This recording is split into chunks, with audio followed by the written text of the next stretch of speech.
میں نے عائشہ کو پہلی بار اپنی کزن کی شادی میں دیکھا تھا۔ وہ آزاد کشمیر کی رہنے والی تھی اور میری کزن کی یونی فیلو بھی تھی۔ پہلی نظر میں ہی مجھے اس سے محبت ہو گئی۔ میں نے موقع دیکھتے ہی اسے پرپوز کر دیا، لیکن اس نے مجھے کہا کہ وہ شادی سے پہلے کی محبت پر یقین نہیں رکھتی۔ وہ مجھ سے کہنے لگی کہ اگر تو میں آپ کو پسند ہوں تو میرے گھر رشتہ بھیج دیں۔ تو میں کزن کی شادی کے فوراً بعد اس کے گھر اپنے ماں باپ کو رشتے کے لیے بھیج دیا، تو اس کے گھر والوں نے ہاں کر دی اور اس طرح ہماری منگنی بھی ہو گئی اور ہماری شادی 2 سال بعد ہونی تھی، کیونکہ عائشہ کی پڑھائی ابھی مکمل نہیں ہوئی تھی۔ عائشہ لاہور کی ایک یونیورسٹی سے ماسٹرز کر رہی تھی اور ہاسٹل میں رہتی تھی، تو میری اس سے فون پر بات ہوتی تھی۔ میں نے اسے کافی دفعہ بولا کہ میں تم سے ملنے آنا چاہتا ہوں، مگر وہ مجھے صاف انکار کر دیتی تھی۔ مجھے کہتی تھی کہ شادی سے پہلے ملنا جائز نہیں ہے۔ اس کو ایسی باتوں کی وجہ سے مجھے اور بھی پیاری لگنے لگی تھی۔ اسے اپنی اور اپنے گھر والوں کی عزت کا بہت خیال تھا۔ میری چھٹی ختم ہونے پر مجھے فرانس واپس جانا تھا، تو واپس جانے سے پہلے میں نے عائشہ کو دوبارہ یہ خواہش کی کہ میں فرانس جانے سے پہلے ایک بار تم سے ملنا چاہتا ہوں۔ تو اس نے مجھے کہا کہ ٹھیک ہے، میں ایئرپورٹ پر آپ سے ملنے آ جاؤں گی۔ میں اپنی فلائٹ والے دن ایئرپورٹ پر 4 گھنٹے پہلے ہی پہنچ گیا۔ ایئرپورٹ پر پہنچ کر میں نے اسے کال کی تو اس نے مجھے کہا کہ میں تھوڑی دیر میں آتی ہوں۔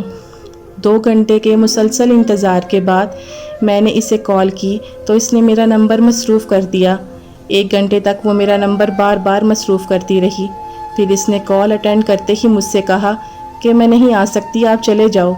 اس سے پہلے کہ میں کچھ اور کہتا، اس نے کال بند کر دی۔ جب میں نے دوبارہ کال کی تو اس کا نمبر بند جانے لگا۔ مجھے کچھ سمجھ نہیں آ رہا تھا کہ آخر وہ ایسا کیوں کر رہی ہے۔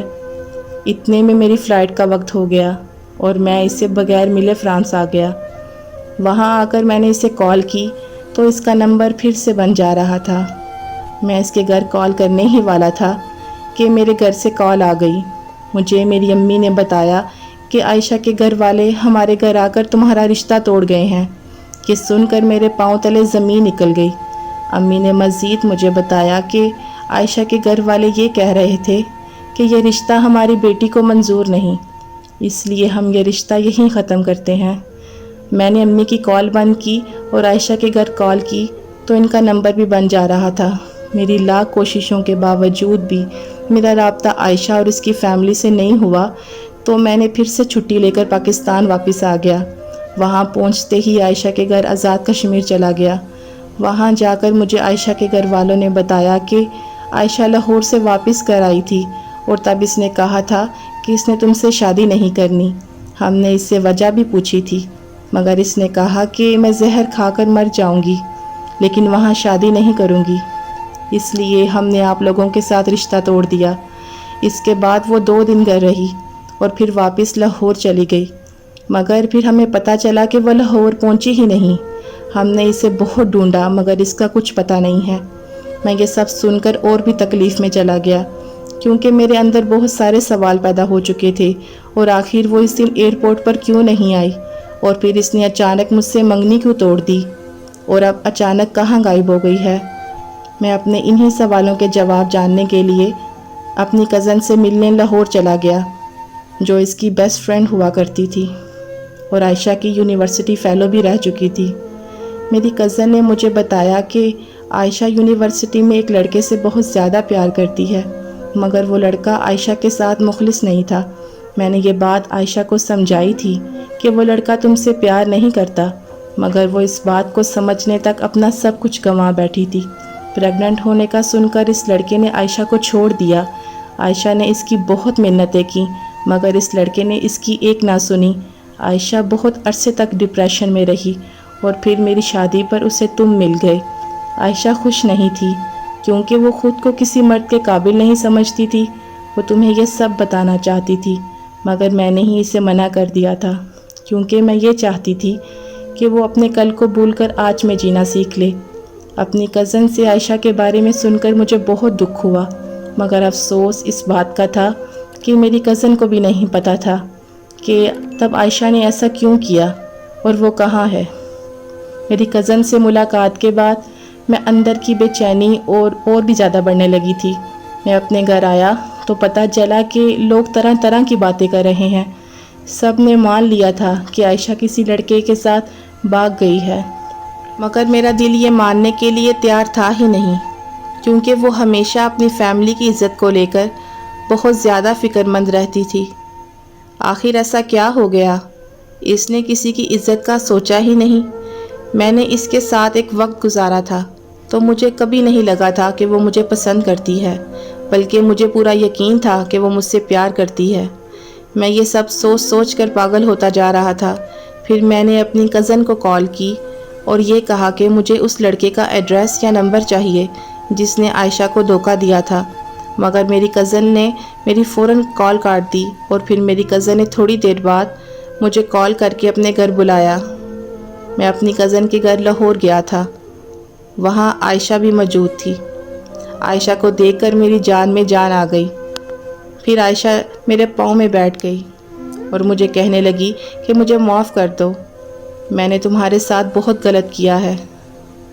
میں نے اسے فوراً چپ کروایا اور تسلی دی، اور پھر بعد میں یہ پوچھا کہ مجھے بتاؤ کہ آخر ہوا کیا ہے، تو وہ کہنے لگی کہ تمہاری کزن نے تمہیں سب بتایا ہوگا۔ میں اس لڑکے سے بہت زیادہ پیار کرتی تھی، پر اس لڑکے نے مجھے دھوکہ دے دیا، میرا استعمال کر کے مجھے چھوڑ دیا۔ میں ہر روز اسے یاد کر کے روتی رہتی تھی۔ مجھے لگتا تھا کہ میری زندگی ختم ہو چکی ہے۔ پھر پتہ نہیں تم کہاں سے میری زندگی میں آ گئے، مجھے عزت دی، مجھے بہت زیادہ پیار دیا، مجھے جینا سکھایا۔ ہماری منگنی کے بعد میں بھی تم سے ملنا چاہتی تھی، مگر مجھے لگتا تھا کہ اگر میں تم سے شادی سے پہلے ملوں گی تو تم بھی مجھے اس کی طرح استعمال کر کے چھوڑ دو گے۔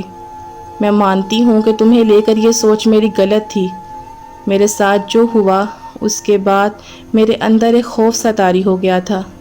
میں تم سے ملنے کے لیے ایئرپورٹ آ رہی تھی کہ اچانک اس لڑکے کی کال آ گئی۔ وہ مجھ سے ملنا چاہتا تھا، مگر میں خود کو روک نہیں پائی، اور جب اس سے ملی تو وہ مجھ سے معافی مانگنے لگا اور میں نے اسے معاف کر دیا، اور پھر تم سے منگنی توڑ کر میں نے اس سے شادی کر لی۔ میں گھر سے بھاگنا نہیں چاہتی تھی، مگر مجھے یہ بھی پتا تھا کہ میرے گھر والے نہیں مانیں گے، کیونکہ لڑکے کا فرقہ اہل تشیع تھا جبکہ ہم اہل سنت جماعت سے تھے۔ عائشہ کی یہ ساری داستان سن کر میرے پاس کہنے کو کچھ نہیں بچا تھا۔ وہاں سے نکلتے وقت عائشہ نے ہاتھ جوڑ کر درخواست کی کہ میں کبھی کسی سے اس سے ہونے والی ملاقات کا ذکر نہیں کروں۔ عائشہ سے مل کر مجھے عشق سے اور عائشہ سے بے حد نفرت ہو گئی تھی۔ پھر میں نے 1 مہینے کے اندر گھر والوں کی مرضی سے شادی کر لی اور اپنی بیوی کو لے کر فرانس واپس آ گیا، مگر مجھے اندازہ نہیں تھا کہ جس محبت کا میں اختتام کر آیا ہوں اس محبت کا انجام ابھی باقی ہے۔ 3 مہینے بعد میری کزن کی کال آئی اور اس نے کہا کہ عائشہ تم سے بات کرنا چاہتی ہے، مگر میں نے اپنی کزن سے یہ کہہ کر کال بند کر دی کہ مجھے اب اس سے کوئی بات نہیں کرنی۔ اگلے دن پھر کزن کی کال آئی اور اس نے کہا کہ میں اس کی یہ کال سنتے ہی پاکستان کے لیے روانہ ہو گیا۔ کزن نے مجھے کال کر کے بتایا کہ یہ سچ ہے کہ عائشہ کی زندگی میں ایک لڑکا آیا تھا جو عائشہ کو پریگننٹ کر کے چھوڑ گیا تھا، مگر وہ لڑکا عائشہ کی زندگی میں دوبارہ کبھی نہیں آیا، بلکہ جس دن عائشہ نے تم سے ملنے ایئرپورٹ آنا تھا اسی دن عائشہ کو پتہ چلا کہ اسے کینسر ہے اور اس کی کینسر کی آخری سٹیج چل رہی ہے۔ اس دن میں عائشہ کے ساتھ ہی تھی۔ وہ بہت روئی، مگر اپنے لیے نہیں، تمہارے لیے، کیونکہ وہ جانتی تھی تم اس کی موت کا صدمہ برداشت نہیں کر پاؤ گے۔ عائشہ کو کینسر ابورشن ٹھیک نہ ہونے کی وجہ سے ہوا تھا۔ ابورشن کے بارے میں کسی کو پتہ نہ چلے، وہ سب کچھ چھوڑ کر میرے گھر آ کر رہنے لگی تھی، اور تم سے عائشہ نے سچ اس وجہ سے چھپایا کہ تمہاری زندگی خراب نہ ہو۔ وہ اس بات پر بہت روئی ہے کہ تم اسے آخرت میں بھی نہیں مل سکو گے، کیونکہ وہ خود کو دوزخ کا حقدار سمجھتی ہے۔ میری کزن نے مجھے یہ بتایا کہ میں یہ سب تمہیں بتانا چاہتی تھی، مگر اس نے کہا تھا کہ جس دن تم نے کسی کو کچھ بتایا اسی دن میں تمہارا گھر چھوڑ کر چلی جاؤں گی، لیکن اب وہ ہسپتال میں اپنی زندگی کی آخری سانسیں لے رہی ہے۔ شاید کہ اب اس کے گھر واپس آنے کی امید بھی ختم ہو گئی ہے، اس لیے میں نے آج سب کو سچ بتا دیا۔ تمہیں اس لیے بتا رہی ہوں کہ وہ تمہارا نام بار بار لے رہی ہے، ہو سکے تو اس کے جانے سے پہلے اس سے آ کر ایک بار مل لو۔ اس لیے میں فوراً پاکستان کے لیے نکل پڑا، مگر افسوس کہ میں اس کا آخری دیدار نہیں کر سکا، کیونکہ میرے پہنچنے سے پہلے اسے دفنا دیا گیا تھا۔